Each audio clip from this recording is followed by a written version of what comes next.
Je vous propose par cette vidéo d'étudier ensemble la loi de Lenz et de Faraday. Alors, tout d'abord, reprenons un petit point d'histoire. Faraday, au XIXe siècle, s'est posé une grande question. Un champ magnétique pourrait-il produire un courant électrique? Cette question, comment se l'est-il posée? Eh bien, tout simplement, nous avons regardé ensemble et nous avons vu qu'il était possible de créer un champ magnétique à partir d'un courant électrique. Faraday s'est simplement posé la question contraire. Quelle a été la réponse? Eh bien, oui. Je vous propose de reprendre rapidement l'expérience qui nous a mis en évidence le fait qu'un champ magnétique pouvait créer un courant électrique.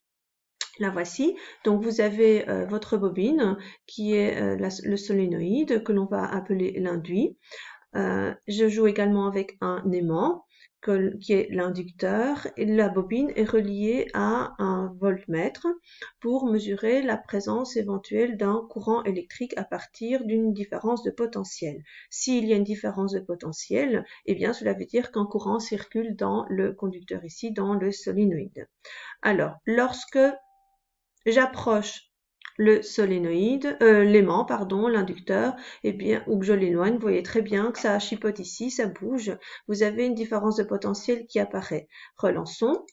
Lorsque j'approche, j'ai une différence de potentiel qui est positive.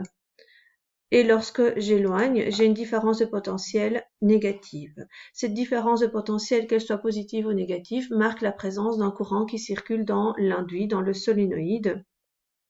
Cela veut dire donc qu'il y a un courant induit dans le solénoïde de par la présence de l'aimant. L'aimant, c'est un objet qui crée un champ magnétique autour de lui. Il y a une influence magnétique régnant autour de lui et c'est ce champ magnétique qui crée en fait le courant induit. Comment expliquer ce courant induit? Tout d'abord, nous devons reprendre ensemble une notion importante, la notion de flux magnétique. Alors, ce flux magnétique, en quoi consiste-t-il? Tout d'abord, mettons en évidence que ces lignes, rappelons que ces lignes représentent les lignes de champ et ces lignes de champ sont construites sur base de l'orientation du vecteur champ magnétique régnant. Vous remarquez que ces lignes de champ ont toutes la même direction. Si je représentais le vecteur champ magnétique en plusieurs points, vous constateriez qu'il a exactement la même intensité partout. Je travaille avec un champ magnétique uniforme. Ce vecteur champ magnétique peut être orienté de manière orthogonale à la surface constituée par une spire du solénoïde, mais si votre spire est inclinée, eh bien ce vecteur champ magnétique a une direction quelconque. Donc ici je suis orthogonale, par contre ici j'ai une direction quelconque par rapport à la surface constituée par la spire. Et dans cette situation-ci, la spire est encore plus inclinée. Prenons l'angle alpha, l'angle entre le vecteur champ magnétique et posons n, un vecteur normal unitaire à la surface. Plus votre spire est inclinée, bien sûr, plus l'angle alpha sera grand. Alors, le flux magnétique, qui se note phi, quantifie en quelque sorte le nombre de lignes de champ qui traversent la surface. La surface est traversée par des lignes de champ liées à un vecteur champ magnétique. Et ce vecteur champ magnétique, vous en faites un produit scalaire avec la surface traversée par le vecteur champ magnétique, vous obtenez votre flux magnétique. Seulement un petit souci dans la relation que je viens d'écrire telle quelle, S n'est pas une grandeur vectorielle, mais une grandeur scalaire, et donc je la multiplie par le vecteur n, le vecteur normal, le vecteur unitaire normal à la surface, ce qui me donne donc mon produit scalaire qui, si je le développe, correspond à B fois cosinus alpha fois S. Pourquoi cos alpha? Eh bien, si je reprends mon vecteur champ magnétique et mon vecteur n unitaire normal à la surface, alpha étant l'angle, l'écartement angulaire entre ces deux vecteurs, eh bien vous devez ramener le vecteur B sur votre vecteur normal en respectant la perpendicularité. Et si vous regardez l'intensité, donc la partie utile du vecteur champ magnétique qui m'intéresse, c'est la composante perpendiculaire à la surface. La surface, elle est ici, n'oubliez pas, elle est là, perpendiculaire à la surface. Et donc, vous êtes adjacent à l'angle alpha, cos alpha. Si je travaille avec un solénoïde à n-spire, eh bien le flux magnétique sera quantifié par n fois B fois cos alpha fois S.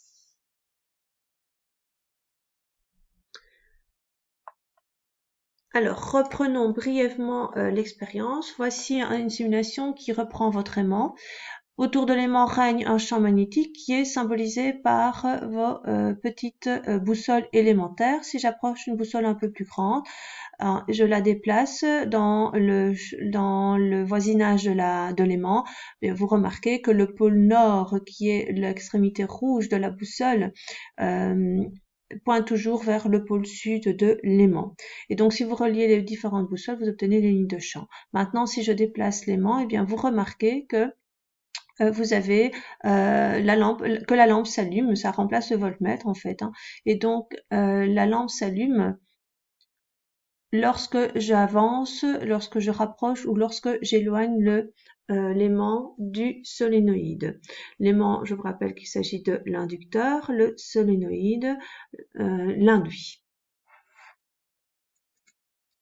Décortiquons la situation. Reprenons la situation la situation suivante, c'est-à-dire que l'inducteur, l'aimant, s'approche de la bobine. Et j'approche le pôle sud de l'aimant de la bobine. Donc, j'avance, la lampe s'allume. Ça va? Lorsque je m'arrête, la lampe ne s'allume plus. Donc, ça veut dire qu'il n'y a plus de courant. Décortiquons les situations, c'est-à-dire reprenons la situation où j'approche l'inducteur de la bobine.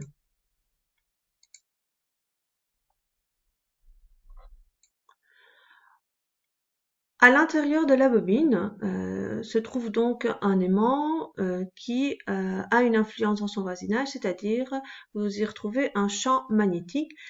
J'ai rappelé que le vecteur champ magnétique était tourné vers le pôle sud de l'aimant. Et donc le vecteur rouge qui vient d'apparaître en dessous de la bobine correspond au vecteur champ magnétique créé provenant de l'inducteur l'aimant. Que se passe-t-il lorsque j'approche le solénoïde, j'approche l'aimant? Eh bien, la petite lampe, elle, s'allume. Pourquoi? Eh bien, que se passe-t-il? À l'intérieur de l'aimant, l'intensité du vecteur champ magnétique augmente. Et donc, vous avez un flux magnétique inducteur augmentant. Cela génère donc une variation de flux magnétique. Puisque votre B augmente, je vous rappelle que le flux magnétique se calcule par le produit de l'intensité du champ magnétique par la surface et par le cosinus de l'angle entre les deux grandeurs.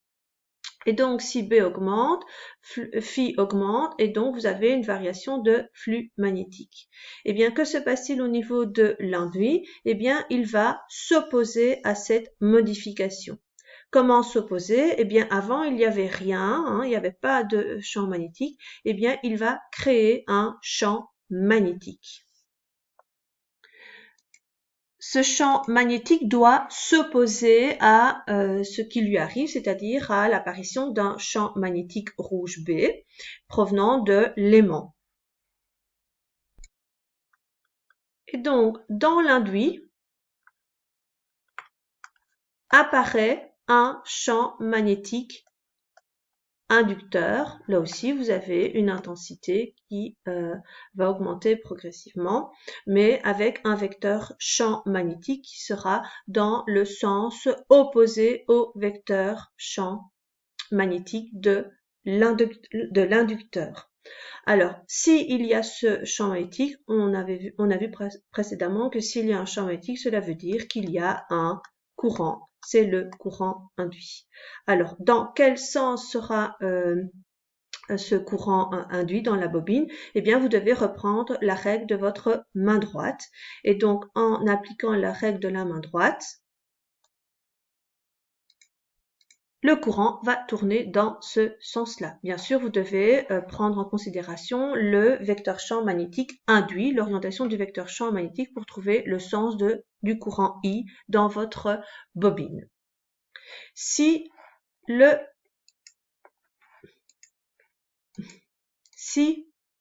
votre bobine maintenant, si l'inducteur est éloigné de la bobine, que se passe-t-il? Vous avez toujours votre vecteur champ magnétique, vous avez un vecteur champ magnétique B rouge non nul à l'intérieur de votre solénoïde et cette fois-ci j'éloigne l'inducteur.